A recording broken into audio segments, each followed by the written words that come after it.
Tell people that all the time. I say, there's the only difference between you and me is that I took the action. I didn't. If I made a mistake, you get back up. But I tell people, I do my job. If I'm helping you out, and I think everyone needs some help in real estate, and you can do it by yourself, but it's fun to do with people. But I can take you to the cliff and I can push you off, and you'll probably be successful. You'll probably figure it out. And I'll be there if you are about to smash into the ground to bail you out or say, don't do this or whatever. But people have so much more knowledge and education than they believe they do. And they just want that one more book or that one more special formula that's going to figure it out. It just doesn't exist. Yeah. And you just got to get over that, that fear in between your head, just do it. I tell people the best thing you can do is buy something and fuck it up and lose the money, as long as it's not, an earth-shattering amount. But, Billy came back from a significant amount of money down.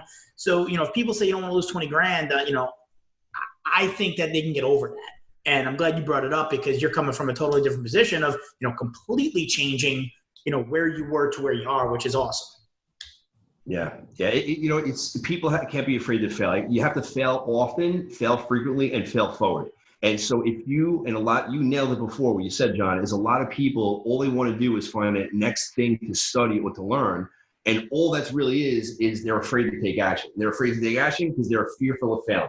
Because if they fail, what if? Who gives a fuck what if? What if? What if? What if we get a virus and everybody's shut down for 3 months? What if, man? I mean, shit happens. This is the reality. We can't cry about it. Like, I do feel for people out there that are struggling right now, because listen, there's hardworking people that can't work. They can't pay their bills. I know they're not probably listening to this because we have a lot of real estate investors, but even the solo practitioner real estate investors who have 8 or 9 rehabs that are going on, and they're completely shut down. They have no money coming in, no money to put out. They're like, what do I do? You'll get through it. Like, it's going to pass. You're going to get through it. You're not going to die. It's going to be a struggle, but it's going to make you so much more of a better person, a smarter person, a tougher person to go on in life to make the next 10 years a run. And then there's going to be something else that happens. Yep. Yeah. This is life, guys. I was going to say, probably the failure of 2008 has probably made you significantly more successful in the last, 10 to 12 years, whatever it's been, than you would have been if your, mortgage business had gone public, everything had gone great, you'd made a ton of money. You probably wouldn't have done nearly as much business or as well if you shifted into wholesaling because of that. Do you agree with that or no? Yeah, I think what I gained out of that failure, that massive, massive failure, was a Harvard degree in how to become successful. Because I didn't learn anything when I was growing the business and we were skyrocketing and doing 1,000 mortgages a month and raising all sorts of capital. There were no real lessons. I believe the lessons in life always come when you fucking fail. When you fail hard, even if it's a small failure, you have to learn what worked, what didn't, what are you going to do differently? But don't sit back and worry about it.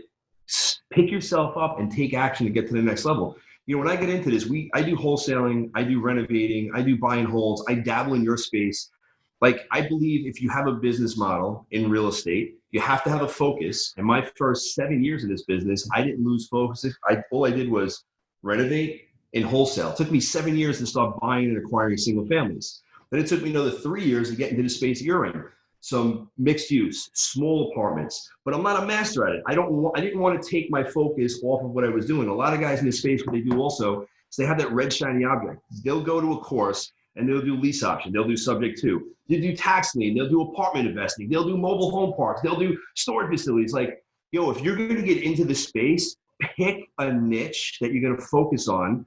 Become the absolute expert in that niche. Like, you have to master it before you even think about getting into the next avenue. Like, I set this company up to where it was, before the pandemic hit, automated, systematized, fully functional without me being there. Now, the shit hit the fan, I stepped right back in. Like, I'm working my ass off all over again. But before this happened, I was literally working 10, 14 hours a week. That's it. My company was up, it was running. It's a well-oiled machine, but it took me years of literally setting the foundation, putting up the walls, like putting this business together so it could function without me. A lot of guys in our space, or business in general, they're control freaks. They feel as if the business is not going to run if they're not there. They have a fucking job. I don't want a job. Mm-hmm. I want a business that serves me so I can go out and enjoy life whether it's 5 years left or 20 years left or hopefully 50 years left of my life. I want to be able to enjoy. And when I started that mortgage company, I was so locked up and in my office 18 hours a day and flying around the country. I loved it, but I had no fucking life. And this time around, it's not just about making money, it's about lifestyle as well. And so I set the whole thing up to really serve me and serve my people. And I have a great team. You can't do it without team. You can't do it without systems. You can't do it without processes. And as we all know, you can't do it without deals. And the lifeblood of deals is marketing. And the whole thing comes around. It's like it all fits together, you know? Exactly. I think the thing that you touched on that people have to hear, and this is probably the biggest battle I have with individuals, is that people want to go to a course and come out and press 4 buttons and have the whole business set up. And no one wants to work 5, 7, 10 years to set that foundation so the business can run with you, not in it. And that's the problem. Maybe it's the millennial mindset or the younger demographic, whatever it may be, but people don't want to put in that effort today. Everybody wants to hit the easy button and hire a virtual assistant and, have this running and have that, but they don't realize that foundation, if you don't know how to do each part of the business, or you've done it, hiring someone to do it for you and you don't know what you're doing, you don't know if they're doing a good job or not. 6 months later, you're sitting there like, why don't I have a deal? Well, it started because you didn't want to pound on the pavement. You didn't want to do it yourself. And that's probably the hardest thing that, I come across when people say like, oh, you don't have a system for that. It's like, no, I do have a system for that. I've built my system, but there's no easy button. You can't just download some app that's going to do it for you. And that's the part that, I think that you just spoke about really well, is just, you put your time and effort in, and now you can scale back 10, 14 hours, enjoy yourself. And early on, money motivates a lot of people, but that as you get further in your career, Chris spoke about it the other day, and I say all the time, there's a risk for those high volatile returns. And the value that what you have to do to get that, it's not that easy. But as you get through it and you build the systems, now you can enjoy yourself. And you take some of the risk off the table because you say, I don't have to do that deal today. I could pass on that one because my system's running and I know there's going to be another deal in the future. And that's the part that people fail. And that's why people have that shiny object syndrome, because like, oh, you know what? I did lease options and I couldn't do it. So I'm going to do tax deeds. So it's, oh no, wait, this isn't working because it's not easy. I'm going to do this. And I think that's the part that people don't focus on is, pick something and do it for 5 to 10 years. Then you can say, okay, it's running. If I want to go do something else, I can focus on it, or I can explore it because I know this is still doing what it's supposed to do.